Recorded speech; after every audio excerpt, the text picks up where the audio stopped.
নমস্কার বন্ধুরা, আশা করি তোমরা সবাই ভালো আছো। আর আজকে আমি তোমাদের সঙ্গে একটা খুব টেস্টি এবং চটজলদি রেসিপি শেয়ার করতে চলেছি। এর জন্য আমি আন্দাজ মতন একটু সর্ষের তেল দিয়ে দিলাম।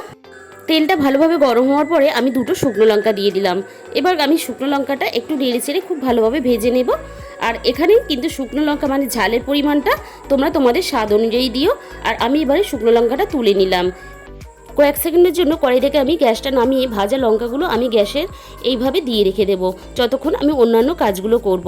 অনেক সময় লঙ্কা কিন্তু নরম হয়ে যায়, এইভাবে রেখে দিলে মুচমুচে থাকে লঙ্কাগুলো। এবার ওই একই তেলের মধ্যে আমি দিয়ে দিলাম 3টে রসুনের কোয়া। এবার রসুন কোয়াগুলো আমি খুব ভালোভাবে লাল লাল করে ভেজে নেব। এবার আমার কিন্তু রসুনের কোয়াগুলো ভাজা হয়ে গেছে, আমি তুলে নিলাম। ওই একই তেলের মধ্যে আমি দিয়ে দেব এবার পেঁয়াজ কুচি। এবার আমি পেঁয়াজটাকে খুব ভালোভাবে লাল লাল করে ভেজে নেব। আমি কিন্তু পেঁয়াজটাকে খুব বেশি লাল লাল করে ভাজবো না, একটু নরম করে ভাজবো। দেখো আমার কিন্তু পেঁয়াজের কালার চলে এসেছে। এবারে আমি পেঁয়াজটাকে তুলে নেব। ওই একই তেলের মধ্যে আমি একটা টমেটোর অর্ধেকটা এইভাবে ছোট ছোট করে কুচি করে ভেজে নেব। আমি কিন্তু টমেটোটা খুব বেশি ভাজবো না। দেখো টমেটোটা অনেকটাই নরম হয়ে এসেছে।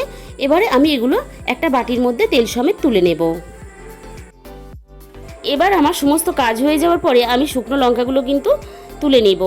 দেখো একটা বাটির মধ্যে আমি শুকনো লঙ্কাগুলো নিয়ে নিয়েছি। আর স্বাদ মতো লবণ দিয়ে এবার শুকনো লঙ্কাগুলো আমি খুব ভালোভাবে গুঁড়ো করে নেব। দেখো কত সুন্দরভাবে গুঁড়ো হয়ে গেছে।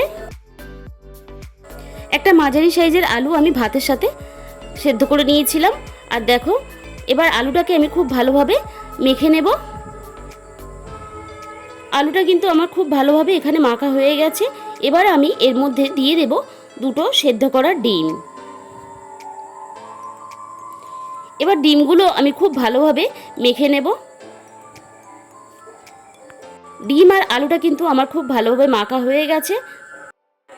এবার আলু আর ডিমের মাঝখানটা আমি এইভাবে একটু ফাঁকা করে নিলাম। আর ভেজে রাখা রসুনের কোয়াগুলো এইভাবে দিয়ে আমি একটু হাত দিয়ে মেখে নেব।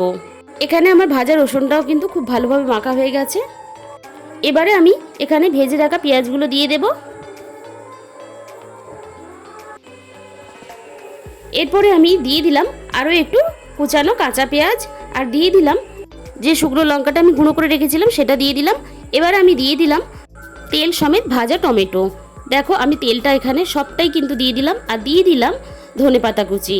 এবার সব কিছু খুব ভালোভাবে আমি হাত দিয়ে মেখে নেব। বন্ধুরা, আজকে তোমাদের আমার একটু কথা হয়তো শুনতে অসুবিধা হবে, তার কারণ পাশে একটা অনুষ্ঠান বাড়ি আছে, সেখান থেকে একটা হালকা গান ভেসে আসছে। আর দেখো আমার কিন্তু খুব ভালোভাবে সব কিছু মাখা হয়ে গেছে। একটু গরম ভাতের অভাব, আমরা কিন্তু সকাল দুপুর বা রাত্রে যে কোনো টাইম এই রেসিপিটা বানিয়ে নিতে পারি চটজলদি। আজকের রেসিপিটা তোমাদের যদি ভালো লেগে থাকে অবশ্যই একটা লাইক দিও ভিডিওতে। আর নতুন বন্ধুদের কাছে আমার অনুরোধ রইল চ্যানেলটাকে সাবস্ক্রাইব করে পাশে থাকার জন্য। আজকে তাহলে এই পর্যন্ত, টাটা সবাইকে।